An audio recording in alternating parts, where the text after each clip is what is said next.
it's Jennifer from Flux. In this video, I'm going to show you how to crochet this chunky lace twist headband.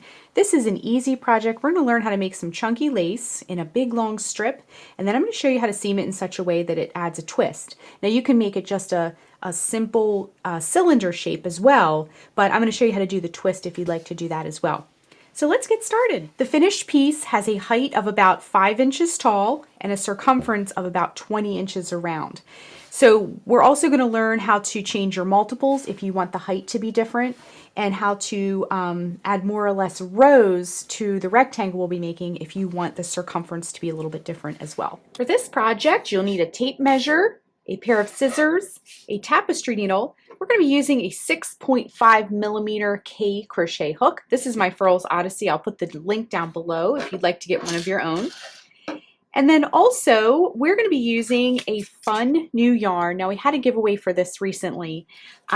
This is from Global Backyard, and we've done some giveaways and some projects with their yarn before. This is hand dyed by them, and it's their Indigo Shibori. It is a bulky weight. Each skein of this is 109 yards, and it's 100% extra fine merino superwash. So it is very soft, and as you can see, it's just so pretty. We are going to be using a 6.5 millimeter K crochet hook with that. Now, if you want to substitute yarn, look for a bulky weight yarn and 109 yards of that 100 grams as well. If you want to get some of this yarn for yourself as well, I will also put this link down below. To begin, we're going to put a slip knot on our hook. So wrap your yarn around your fingers to make a loop. Bring the yarn behind the loop, reach in with your hook, bring up the loop, and tighten. Next, we're going to chain 15. Now, if you want your headband to be a little wider or narrower, just know that your starting chain has to be a multiple of 3. So any multiple of 3.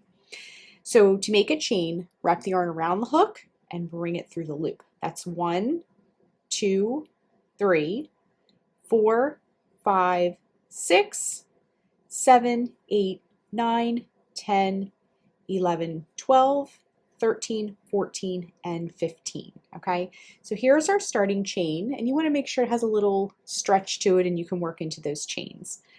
Okay, so what we're going to do is we're going to work in the 5th chain from the hook to begin. So let me just zoom in a teeny bit more here. This loop here does not count. So we're going to go 1, 2, 3, 4, and 5. So the 5th chain from the hook. So the first thing we're going to do is wrap the yarn around the hook, insert it into that 5th chain from the hook, and bring up a loop. Then we're going to wrap the yarn around the hook, bring it through the first 2 loops on the hook. We'll have 2 loops on the hook. Wrap the yarn around the hook, bring up a loop from that same chain, and that will give you 4 loops on the hook. Wrap the yarn around the hook, bring it through the first 2 loops, wrap the yarn around the hook, and bring it through all 3 loops. So that's the first part of the first cluster V we'll be making. So that first part. Then we're going to chain 2. 1 and 2. And then we're going to stick with this same chain. We're going to work into that same chain and do the other slanted part of our cluster V, okay? So then what we're going to do is wrap the yarn around the hook and bring up a loop. You'll have 3 loops on the hook. Wrap the yarn around the hook, bring it through the first 2 loops. That will give you 2 loops on the hook. Wrap the yarn around the hook, go back into that same chain, bring up a loop. You'll have 4 loops on the hook. Next, wrap the yarn around the hook, bring it through the first 2 loops, wrap the yarn around the hook, and bring it through all 3 loops. So here's our first cluster V of the row, okay? Okay, so we have our first one. Let's move across the row here. We're going to skip 2 chains, 1 and 2, and then in that next chain, we're going to do the same thing we did before. We're going to do our next little cluster V. So wrap the yarn around the hook and bring up a loop, 3 loops on the hook. Wrap the yarn around the hook, bring it through the first 2 loops on the hook. You'll have 2 loops on the hook. Wrap the yarn around the hook and bring up a loop. You'll have 4 loops on the hook. Wrap the yarn around the hook, bring it through the first 2 loops. Wrap the yarn around the hook, bring it through the last 3 loops. Then we're going to chain 2. 1, 2, Okay, now we're going to do the second part of our cluster V. Wrap the yarn around the hook, bring up a loop, 3 loops are on the hook. Wrap the yarn around the hook, bring it through the first 2 loops on the hook. 2 loops are on the hook now. Wrap the yarn around the hook, bring up a loop. You'll have 4 loops on the hook. Wrap the yarn around the hook now and bring it through the first 2 loops. Wrap the yarn around the hook, bring it through all 3 of those last 3 loops, okay? And our second one is complete. Okay, skip 2 chains like we did before, 1, 2, and I kind of like will do this like kind of like work my thumb in there a little bit just to make sure if your yarn is fluffy. All right, so skip 2 chains, and in that next chain we're going to make our next cluster V. Wrap the yarn around the hook, insert it into that chain and bring up a loop. 3 loops are on the hook. Wrap the yarn around the hook, bring it through the first 2 loops. Wrap the yarn around the hook and bring up a loop. You'll have 4 loops on the hook. Wrap the yarn around the hook, bring it through the first 2 loops, wrap the yarn around the hook, bring it through those last 3 loops, and then chain 2. 1, 2, and then in that same chain we'll work the other part of our V. Wrap the yarn around the hook, insert it into the chain and bring up a loop, 3 loops on the hook. Wrap the yarn around the hook, bring through the first 2 loops, 2 loops are on the hook. Wrap the yarn around the hook, bring up a loop, 4 loops are on the hook.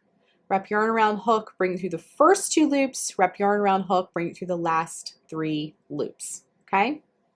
Skip 2 chains, 1, 2, and in that chain after that, what we're going to do is the same thing. Wrap the yarn around the hook, insert it into that chain, bring up a loop, 3 loops on the hook, wrap the yarn around the hook, bring it through the first 2 loops, 2 loops are on the hook, wrap the yarn around the hook, bring up a loop, 4 loops are now on the hook. Wrap the yarn around the hook, bring it through the first 2 loops, wrap yarn around hook, bring it through the last 3 loops. Chain 2, 1, 2, and then in that same chain we're going to work the other part of our V.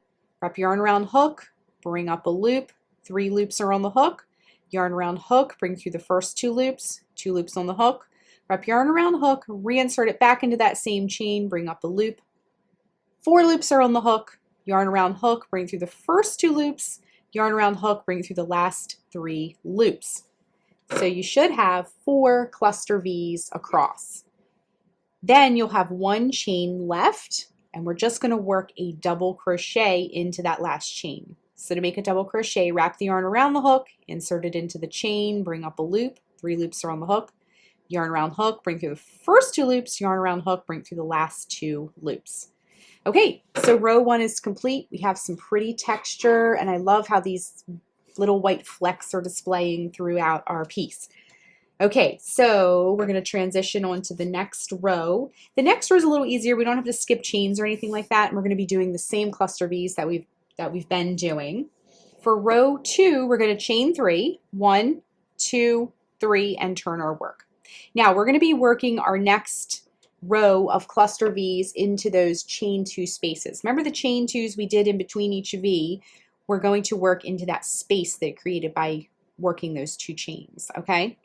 So for our first one, we're going to wrap yarn around hook, insert it into that first V, that chain 2 space, and bring up a loop, 3 loops, yarn around hook, 2 loops, yarn around hook, reinsert it back into that space, 4 loops, yarn around hook, 3 loops left, yarn around hook, bring it through all 3 loops. I'm going to go through this row a little bit quicker because we've already done the cluster V several times. Once again, chain 2, and then we're going to, in that same space, we're going to do the same thing. Yarn around hook, bring up a loop, bring it through the first 2 loops, yarn around hook, reinsert it back, 4 loops, yarn around hook, bring it through the first 2 loops, yarn around hook, bring it through the last 3 loops, okay? So as you can see, our clusters are starting to sort of stack on one another, okay? So we're just going to do the same thing in the next one, okay? And if you at any time need to back the video up and re-watch any part of this stitch, feel free to do that, okay? So I'm just kind of cruising through it a little bit quicker this time because we've done this a couple times already, okay? And as you can see, they're stacking up really beautifully. And with this chunky yarn, I like doing kind of open stitch patterns sometimes because it kind of lets some air flow, but it's nice and cozy too. And it shows it off really beautifully. Okay, let's go into the next V and work our next stitch. Our next cluster V. And as you can see, we're going to be cruising through these rows pretty quick because there's not a lot of them on each row. Okay, so you can kind of run through these rows pretty fast. So really fast little project. Okay, and I'm at the very last one of the row. I'm just working that last part of the cluster V. All right, next, to finish, what we're going to do is work a double crochet in the turning chain space. So we did our turning chain to turn, our chain 3 and turn, it creates a little space. So you have your cluster V, and then it might be kind of smushed and kind of off to the bottom, but you can sort of open it up and see that, okay? So just work a double crochet right in that turning chain space, okay? So row 2 is complete. Okay, so what we're going to do next is repeat row 2. And again, if you need to back up the video at any time and see this again, feel free to do that. There's also a slow motion feature if you need it to slow down a little bit. But what we're going to do now is keep repeating row 2 over and over and over again until your headband is able to be wrapped around your head. So I'm going to keep going with my row 2, and when we rejoin, we're going to learn how to finish off this row, weave in the ends, and I'm going to show you a really easy way to put a twist in your headband. You don't have to have the twist, but it's a really pretty little accent for the top or even off to the side. Okay, just working that last stitch of the row. I just wanted to show you, we have some beautiful stitch work happening here. So I'm going to zoom out just a little bit. Now, what you want to do now, and as a side note, this is about 20 inches long. You'll want to wrap it around your head so you get a nice snug fit. Not tight, but snug, so it stays on and doesn't slide around when you wear it. I'm going to grab my scissors, and we're going to cut the yarn next, and then I'm going to fasten off, bring that end through the loop to finish. Okay, so here's our lovely rectangle. Now I'm going to grab a yarn needle and we're going to weave these two ends in because the next thing we're going to do is seam. So I just threaded my needle. I'm going to go in one direction with the needle here, like that.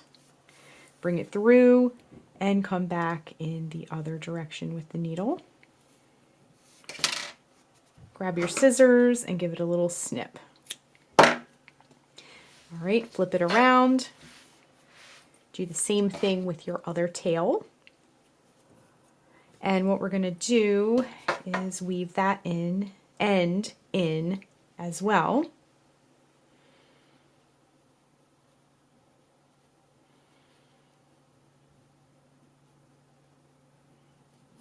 Just like that. And then bring it back in the other direction. Okay, so the stitch that we chose for this, and our tail is woven in. The stitch that we chose for this, our cluster V, is reversible. Because we worked in rows and we flipped it, it makes for a reversible fabric. So you can pick any side you like. Either side will work fine.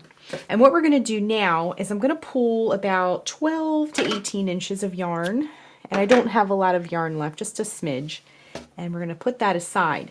And then we're going to fold this side in half, and we're going to fold this side in half, just like that. So they're both folded in half.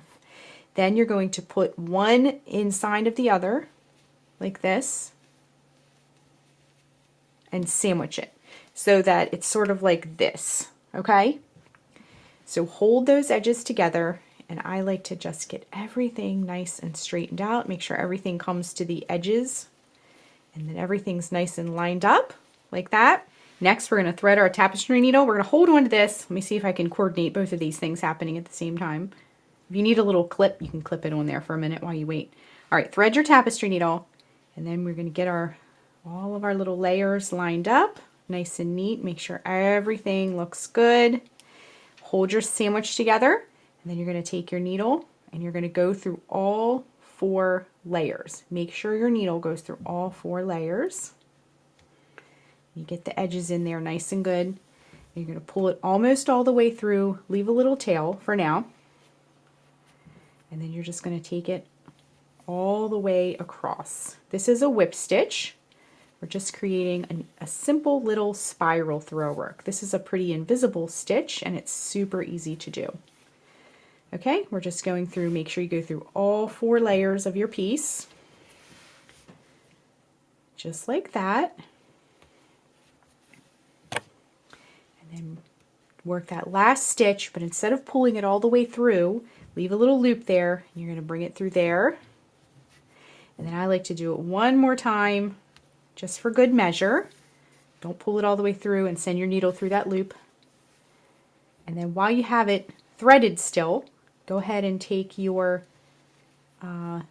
tapestry needle and just go ahead right on the spot, weave that end in. Okay, same thing, go in one direction, come back in the other. I like to come back in the other direction to lock that tail into place, just like that.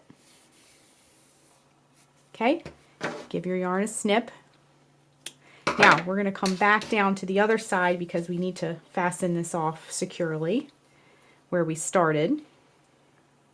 Okay, so go through those layers, pull it almost all the way through and send your needle through that loop and repeat again just to keep it nice and secure.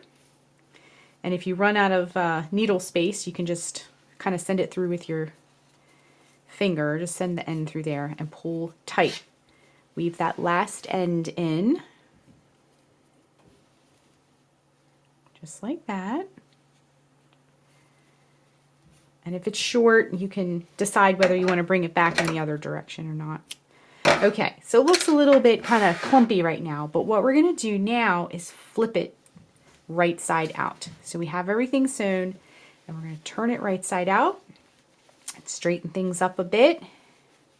And as you can see, we have a beautiful, beautiful twist on our headband. And as you can see, it kind of comes in, comes out, and looks really, really pretty, okay? And again, you can make yours just a simple cylinder, or you can add the fun twist. So that is how you crochet a chunky lace twisted headband. Thanks so much for watching, and be sure and click the subscribe button to get all the latest Fiber Flux video updates. Thanks again.